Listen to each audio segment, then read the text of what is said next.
Hey guys, how's it going? Ghostly Rich here today, and today we're going to be siphoning this old gas out of the GTI. So to do this, I'm going to have to pop up the back seat. First thing is, grab right here and give it a good yank. Do it on both sides. After that, we have to work out the seat from these plastic clips on the bottom. Some seats, they just pop out and come out real easy. With the GTI, it's a little more fun because there's hooks underneath. So what you have to do is pop out the back seat in the front and then push down and slide out. Once the top's all floppy like this, you actually have to push it towards the back seat with your hand, and there's a hook. See this? So that's the hook that I'm talking about right there.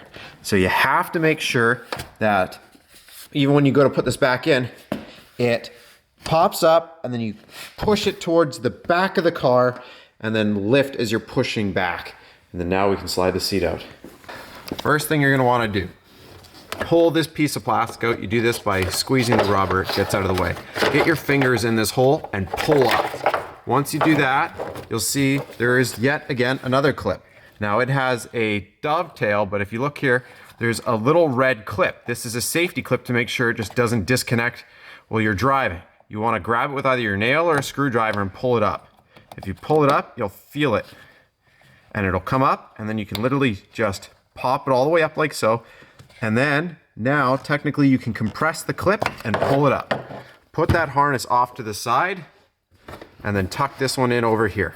Compress with your finger. Squeeze it and lift. As you're squeezing, you'll see a little bit of fuel. Put it off to the side here if you can. Same with this side. Compress once again. Again, do not forget where these sit. And then as we compress it, lift up again. Perfect. Next, screwdriver, line it up. You'll see this little silver piece right here. Line it up like this, tap it with a hammer, that ring will spin. After that, this is the fun part. You're gonna be lifting the pump out, and you're gonna wanna let it drip for as long as you can down there. Now, I would line right here with a bunch of paper towels and then get a bucket to put this in.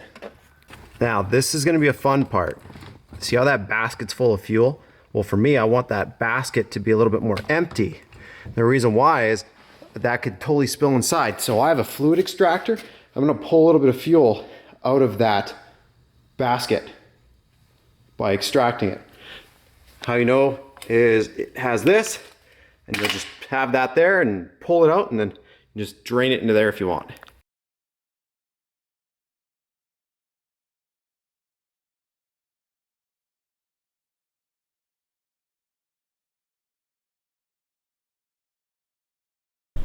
So I've got the old one out. Now the next thing I'm going to end up doing actually is I'm going to siphon out the old gas out of here. And the reason why is because my old gas in here is like at least 2 years old, and I want to get all of it out of there. So I have a double action pump which I'm going to put in there, and I'll show you how that works. You can actually get a drill pump too, but I got one that you do by hand, and I'm going to drain that out so I can simulate what you're doing without having to have my hand around that when I have a camera.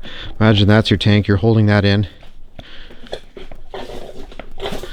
just literally pumping it like that into a container. And see what I mean? This, the one closest to the pump handle, goes in, and the one away from it goes out. Make sure you clean these afterwards because the gas will eat the seals.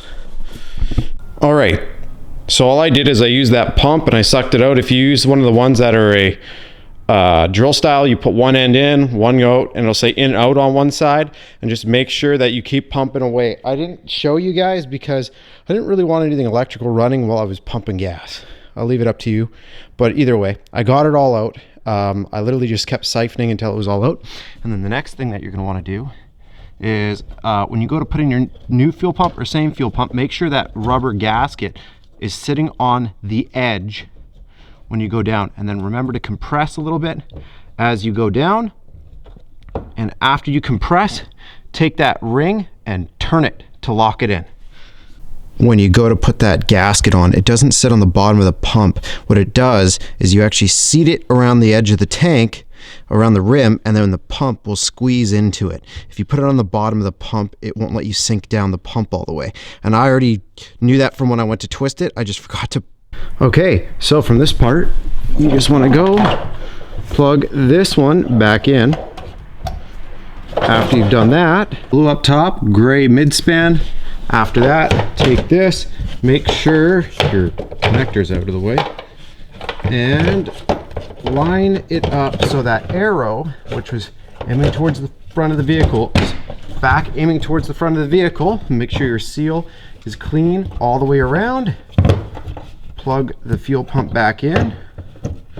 Don't click that in yet. Just like that. Boom. Just make sure this is sealed before we do much more. I like to do that before we put the back seat in. After you filled her up, go ahead, close it up. Moment of truth. Take your key. Just heard the pump prime. Make sure my volume's off. Good. Start. Ooh, that sounds good. That sounds way better. I had to check engine light because the gas is misfiring so bad. But now, that gas is good. The GTI is alive again. Let's make sure, got all our lights. Nice. And that's all there is to it. Thanks again for watching. Press like if it helped you out, and subscribe for more.